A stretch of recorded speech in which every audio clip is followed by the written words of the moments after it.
안녕하세요. 말씀 한 공기입니다.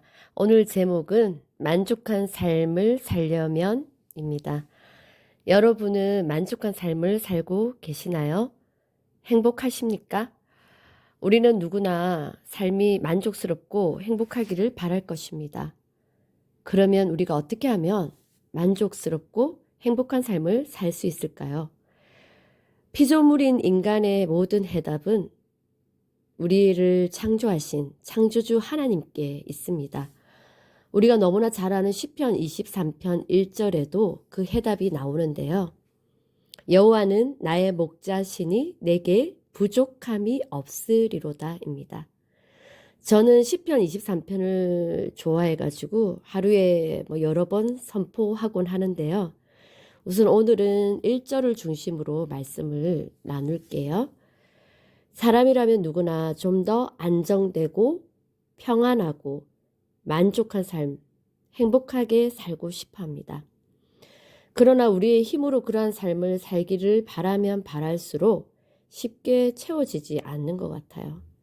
또 채워진다고 해도 너무 순간적이고요. 하나의 결핍이 채워지면 또 다른 결핍이 기다리고 있다는 것이죠. 삶의 문제도 마찬가지고요.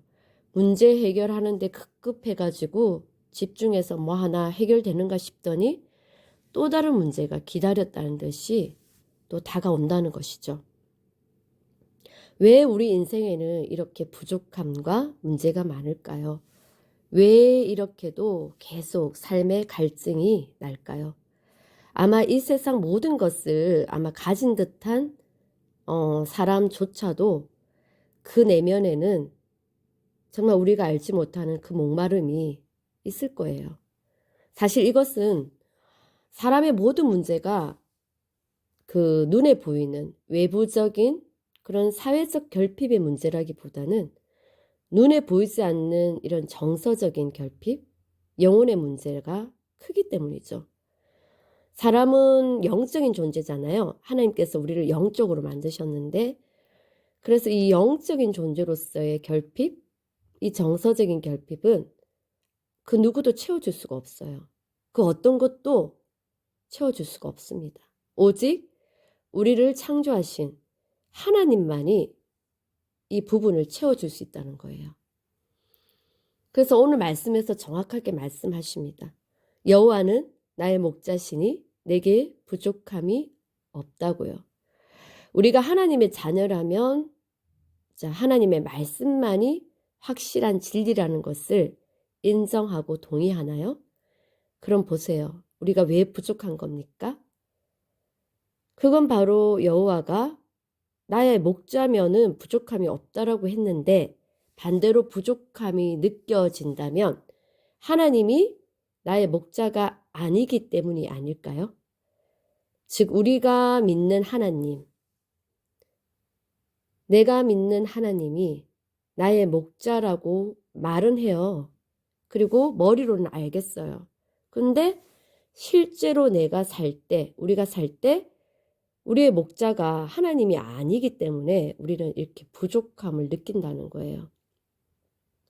우리가 하나님 아닌 다른 것이 주인이 되어서 다른 것이 목자가 되어서 살아가고 있지는 않은지, 혹시 내가 주인이 되었거나, 그죠? 내 자신이 주인이 되었거나 아니면 내가 좋아하는 것들 있잖아요.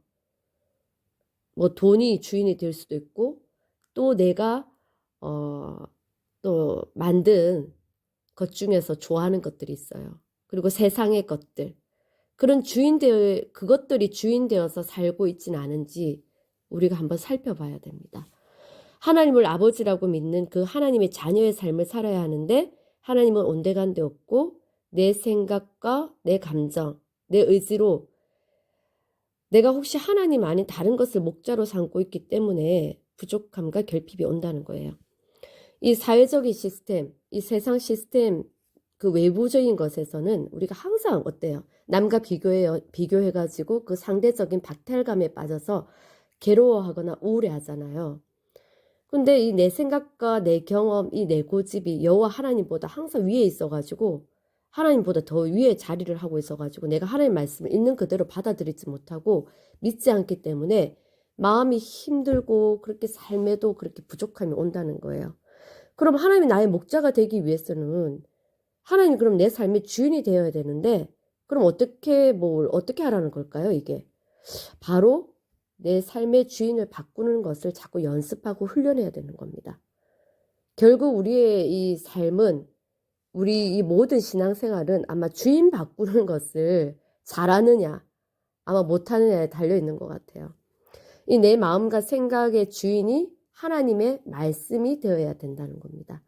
먼저 눈에 보이는 내 환경과 상황에 관계없이 이 진리인 이 말씀에 근거해서 내 마음과 생각을 말씀으로 돌이켜서 여호와는 나의 목자시니 내게 부족함이 없다라고 이것을 그대로 믿고 한번 선포해 보세요. 그 말씀이 주인이 되는 것의 결과가 시편 23편 2절 이하에서 쭉 마지막까지 뭐라고 말씀하시냐면 내가 여호와의 집에서 영원히 사는 것이라.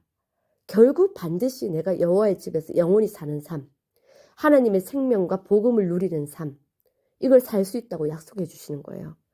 우리의 목자이신 그 하나님께서 친히 우리가 가야 할 본향 천국까지 이끄시고 인도하신다는 거예요.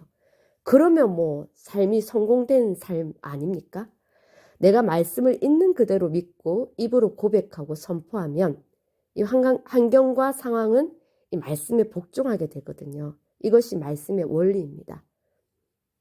말씀이 창조주 하나님이시고 또 말씀이 끝까지 우리를 지키시고 약속하신 그 말씀은 또 반드시 하나님께서 이루신다고 약속하셨기 때문에 우리는 이 말씀을 주인으로 삼아야 합니다.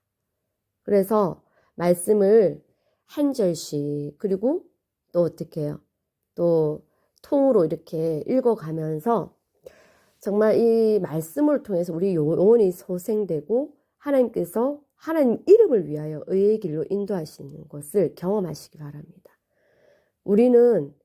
우리가 부족함이 없는 삶을 살 수 있어요. 그것은 바로 하나님 말씀을 주인으로 삼고 그 다음에 이 말씀으로 생각을 바꾸면 어떻게 될까요? 현실도 하나님 때가 되면 변화되는 것을 경험하게 됩니다. 항상 하나님은 우리 영혼에 관심이 많으시거든요. 영혼이 잘 돼야 어떻다고 그래요? 범사가 잘 되고 강건하다고 그랬거든요. 그래서 우리는 이 영혼의 그 결핍을 먼저 채워야 그 다음에 범사는 자동으로 덤으로 보너스로 선물로 주어진다는 겁니다. 그래서 우리가 똑같은 우리가 상황이라 할지라도 사람들이 다 느끼는 바는 다르잖아요. 그래서 이 상황과 현실은 얼마든지 변화될 수 있다는 거예요. 상대적이라는 거예요. 근데 하나님 말씀만 정말 영원한 절대 진리잖아요. 그래서 이 절대 진리는 절대 안 바뀌는데 상황과 환경은 언제든지 바뀌어진다는 거예요.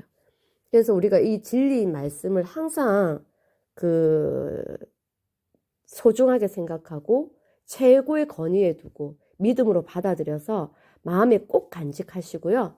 하나님 말씀을 믿음으로 받아들이면 그 말씀을 다 이루신 분이 누구예요? 예수 그리스도시잖아요. 그 예수 그리스도의 은혜와 평강이 내 삶의 현실을 다스리십니다. 정말 이제는 부족함이 없는 삶을 살고 싶으신가요?